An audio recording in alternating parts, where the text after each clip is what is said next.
নামাজের টাইম হয়ে গেছে।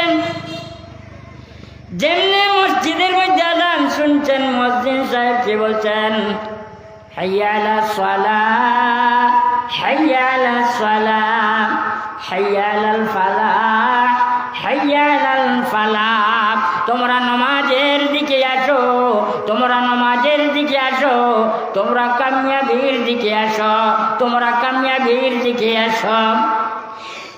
এই ধরনের আওয়াজ যে সময় কানের মধ্যে আসবে, ওই বন্দা যেটু যেটু কাজ থাকে না কেন সম্পূর্ণ কাজগুলারে রাখি দিত। ওই বন্দা তার বুঝতেই বলে আযান যেহেতু হয়ে গেছে, আমি তাকবীরে উলার সাথে আমি কি করতাম? আমি নামাজ আদায় করতাম। তার যদি এই চিন্তা তরন্তর মধ্যে আসা থাকে, কখন ওই বন্দা কি করতে পারবে না? নামাজ কথা করতে পারবে না। আর যদি আল্লাহর ডর তার অন্তর মধ্যে ঢুকি যায়, তাহলে কখন ওই বন্দায় কি করতে পারবে না? গুনাহ করতে পারবে না। ওই বন্দা নামাজ ছাড়তে পারবে না। নামাজ ছাড়া যেটা, সেইটা কি গুনাহ নয়? আমরার মধ্যে তো এই ধরনের বড় একটা জিনিস হইয়া গেছে, আমি 500টা যায় শুনবা দেই, কোনবা চলিয়া যায়। নামাজের কোন দিক থেকে যে চলিয়ে যাইতে আছি, আমি নামাজের দিকে আমার কোনো খেয়াল নাই। কিন্তু অপর যদি কোনো মানুষে অন্য কোনো কাজ করিলায়, তাহলে এর বিষয় নিয়ে আমি অনেক আলোচনা করিতে থাকি। বুঝা গেল? মারা তো গমকে দেব এত বড় কাজ করছে, আমি যে নামাজ পাঁচর যে পড়িয়েন না, বুঝা গেল আর কি নামাজ না পড়লে মনে হয় কোনো গুনাহ নাই। নামাজ না পড়লে মনে হয় কি নাই? গুনাহ নাই। আরে ইন্নাস সালাতা কানাত আলাল মুমিনিনা কিতাবাম মাওকুতা। আল্লাহ পাক পরবর্তীকার আলম বলেন, নিশ্চয় নামাজ কানাত আলাল মুমিনিন, মুমিনের জন্য নামাজ এতালো কিতাবাম মাওকুতা।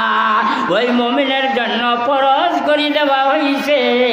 ওই মুমিনের জন্য সেই নামাজটা তার ওয়াক্তের মধ্যে আদায় করিত। নামাজ তার যে টাইম, যেটা নির্দিষ্ট করে দেওয়া হয়েছে, সেই টাইমে নামাজ আদায় করায়, সেইটাও ফরজ।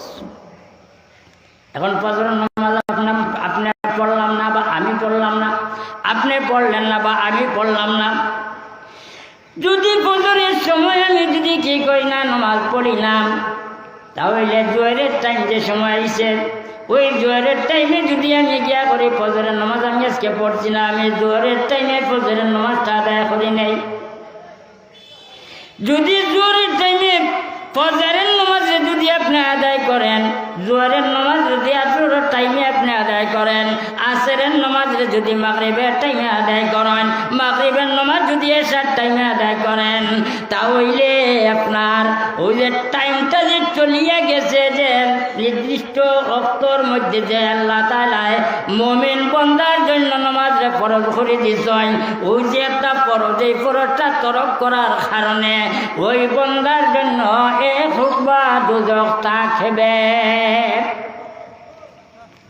এই অন্য অক্ত পড়িলেই যে অন্য অক্তর মধ্যে পড়িলেই আর কি পড়ার কারণে গিয়া তার এক হুকবা দুজক থাকবে। আর যদি অন্য অক্তর মধ্যে নামাজ আদায় করে না, তাহলে 80টা হুকবা কি হবে? দুজক হবে। 80টা হুকবা দুজক হবেন। ইন্না জাহান্নামা কানাত মিরসাদাল লিত-তাগিনা মাআবাল লাবিসিনা ফিহা আহকাবা। জাহান্নাম যেটা, এই জাহান্নামে অত পাকিয়া থাকে। জাহান্নামটা একটা গাটি। লিত-তাগিনা মাআবা, ওই সরকার যারা অর্থাৎ আল্লাহর হুকুমের যারা উল্টামি করে, আল্লাহকে মানে না, আল্লাহর হুকুমকে মানে না, ওদের জন্য এটা হলো সেই জাহান্নাম ঠিকানা। বুঝলে? ঠিকানা যে দুই জায়গার মধ্যে কেমন দিন পর্যন্ত চলতে থাকবেন। লাবিসিনা ফিহা আহকাবা, ওই জাহান্নামের মধ্যে করতে থাকবে, জ্বলিতে থাকবে, যুগের পর যুগ চলিয়া যাইবে, এরপরেও তার জ্বলা বন্ধ হবে না। আচ্ছা,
সাল্লাল্লাহু আলা সাইয়্যিদিনা ওয়া মাওলানা মুহাম্মদ ওয়া আলা আলিহি ওয়া সাহবিহি ওয়া সাল্লাম। আহকাবা অর্থাৎ হুকবার জমা হিসাবে আইসে আর কি, যে যুগ যুগ আর কি কত হুকবা, যে হুকবার কোনো সীমা নাই। এই ধরনের আর কি যে নমাজ যে সময় ছাড়িয়া অন্য অক্তর মধ্যে পড়লো, এই নমাজ পড়ার কারণে ছাড়িয়া পড়ার কারণে এক হুকবা থাকবে। এক হুকবা কতদিন? 2,88,00,000 বছর পর্যন্ত চলতে হবে। আমি যেমন একবারে বাট্টি হইলাম চাইয়া রাখি যে একটা ইয়ে থাকলো, বন্দার যদি অন্তরের মধ্যে আল্লাহর ডর ঢুকি যায়, আমি তো শুধু নমাজ হইলাম, যেহেতু জাতীয় এই দুনিয়ার মধ্যে আল্লাহ প্রেরণ করছেন, আপনার আমার যত জিনিসের লাগে জরুরত আছে, ওই সবগুলার মধ্যে আমরা চলতে গিয়া যে কোনো সময় আপনার আমার অন্তরের মধ্যে ভয় থাকে, ডর থাকে।